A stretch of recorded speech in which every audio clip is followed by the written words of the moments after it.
తీవ్రమైన వరద ప్రవాహంతో తిరుపతి జిల్లా నాయుడుపేట టు వెంకటగిరి వైపు స్తంభించిన వాహన రాకపోకలు యథావిధిగా కొనసాగుతున్నాయి.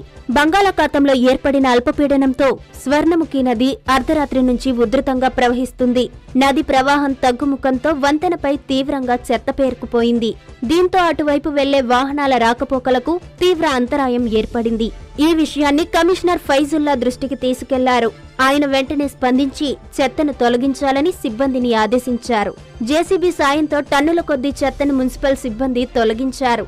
దీంతో ప్రజా రవాణా సజావుగా కొనసాగుతోంది. కమిషనర్ సత్వర చర్యలకు వాహనదారులు హర్షం వ్యక్తం చేస్తున్నారు.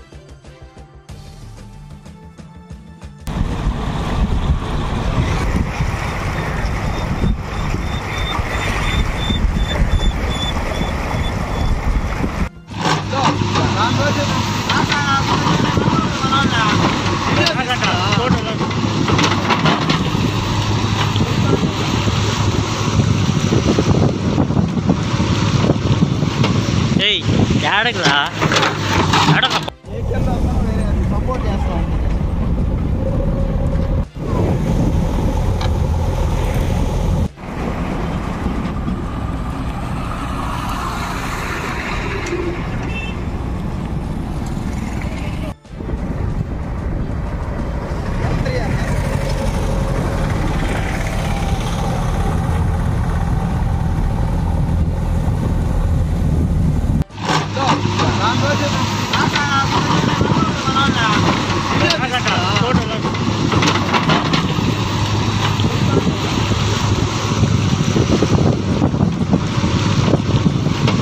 ఏయ్, ఏడకురా